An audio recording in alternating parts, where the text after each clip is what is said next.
Salutations! Il fait toujours aussi chaud, mais là n'est pas la question. Pour être franc avec vous, je devais pas la faire cette vidéo, mais suite à la précédente, qui s'intitulait « Acheter l'Apple Watch 4, 3, etc. ou attendre l'Apple Watch 5 », vous avez été nombreux à me laisser des commentaires, et j'ai même eu des messages privés récemment, me demandant de faire la même chose avec l'iPad. Bon, vous l'avez vu dans un premier temps, j'ai dit que non, j'attendais d'avoir plus d'informations, et au final, je me suis dit que ça pouvait quand même vous intéresser. Donc, c'est parti.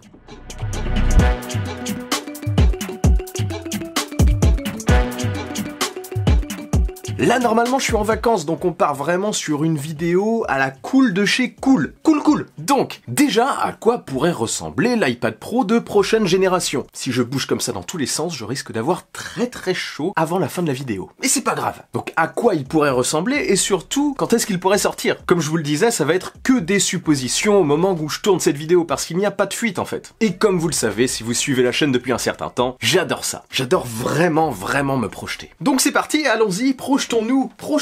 Donc déjà, à quoi pourrait ressembler cet éventuel prochain modèle? Déjà pour moi, il aura exactement la même taille et le même design que l'actuel. Enfin que les deux modèles actuels, le 11 pouces et le 12,9 pouces. Le design est beaucoup trop récent pour changer, et on connaît Apple, ils gardent les nouveaux designs pendant un certain temps. Après, oui, il pourrait peut-être être plus fin, mais personnellement j'en doute. Déjà qu'il y a eu des petits problèmes de pliage d'iPad, faire un modèle plus fin, ce serait un petit peu risqué je trouve. Donc il vaut mieux renforcer l'actuel. Et à l'extérieur, comme je vous le disais, pas de changement réel. Peut-être qu'on pourrait envisager par contre une nouvelle couleur, une couleur supplémentaire, comme ce fut le cas à plusieurs reprises sur les modèles précédents et même sur les MacBook classiques. Je pense à un modèle or. Un modèle Gold, en alu comme les précédents. Ça pourrait se tenir pour apporter cette fois-ci une nouveauté visible. Parce que en dehors de ça, comme je vous le disais, il n'y aura pas grand chose de visible à l'extérieur. Il n'y aura pas à mon avis non plus de nouveau Pencil. Celui-ci est tout neuf, le seconde génération, il est déjà très bien, il s'aimante sur le côté de l'iPad. Pas de souci. En plus, depuis iPadOS, la latence a été considérablement réduite. J'ai testé d'ailleurs, et franchement, c'est assez bluffant. Donc pas besoin de nouveaux modèles. Maintenant, ce qui changera réellement sur la nouvelle version, ce sera forcément les composants internes. Tout sera amélioré de manière générale à mon avis. Meilleure connectivité, peut-être, un modèle 5G... Je suis pas certain, en tout cas clairement pas s'il est mis à jour en 2019. Donc on aura probablement un nouveau processeur A13X, un truc surpuissant encore une fois à mon avis, parce que sur les prochains iPhone 11, je les appelle comme ça avant d'avoir un nom définitif, il y aura probablement le A13. Et il est aussi fort probable, maintenant que l'iPad se rapproche fortement des usages d'un ordinateur, avec la gestion des stockages externes, que le premier modèle soit vendu à partir de 128 Go, parce qu'aujourd'hui c'est 64. On aurait peut-être alors 128, 512, 1 Tera, et peut-être un modèle 2 Tera, qui sait. Beaucoup de rumeurs aussi gravitent autour de l'arrivée d'un écran OLED sur les iPad Pro. Franchement, j'ai un gros doute. Si c'est le cas, je vous dis pas la facture. Je pense que c'est trop tôt et une dalle comme ça, aussi grande, coûterait vraiment trop cher. À voir après, tout dépend de quand ce modèle sortira. Je vous ai pas encore parlé de mes prévisions. Mais un gros écran OLED sur l'iPad...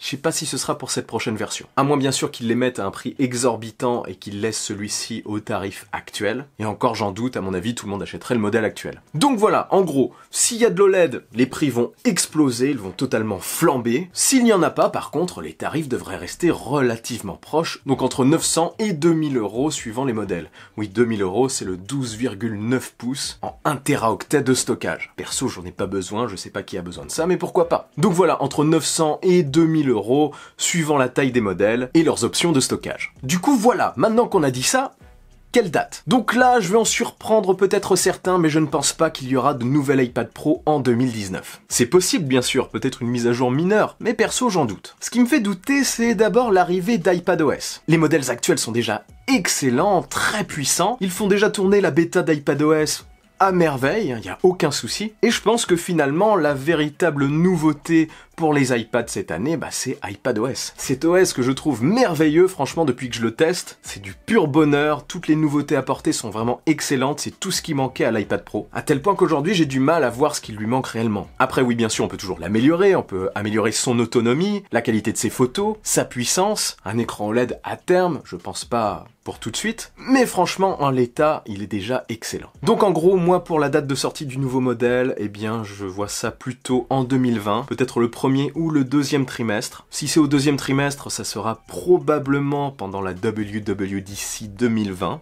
la conférence des développeurs. Alors en gros, pour faire simple, si vous vous demandez aujourd'hui s'il faut acheter ou non un iPad Pro 2018 ou attendre la prochaine version? Je peux vous répondre oui. N'attendez pas. Vous pouvez l'acheter maintenant. Et franchement, même s'il y a un nouveau modèle en octobre ou en novembre, le modèle actuel est vraiment excellent et il le restera encore un bon moment. Vous ne serez vraiment pas déçus. Et si le nouveau est OLED et sort en 2019, à mon avis, le prix devrait considérablement vous refroidir. Je pense qu'ils vont passer sur des cycles plus lents de mise à jour. Un petit peu comme pour les Mac. Je pense 18 mois ou peut-être 2 ans. À mon avis, plus 18 mois. Bref, voilà. De votre côté, dites-moi si vous avez craqué, si vous hésitez encore même après cette vidéo, ou si au contraire elle vous a aidé, ça me ferait plaisir de le savoir. Et si cette vidéo vous a plu et que vous voulez m'aider, partagez-la sans oublier le bon pouce en l'air qui claque. Pour ne rien louper, abonnez-vous à ma chaîne et activez la petite cloche des notifications. On se retrouve très vite pour une nouvelle vidéo. Vive la technologie, vive le futur. Allez, salut! Je pense qu'ils vont passer sur des cycles plus lents de mise à jour. Je pense qu'ils vont passer sur des cycles plus lents de mise à jour. Un petit que, bordel.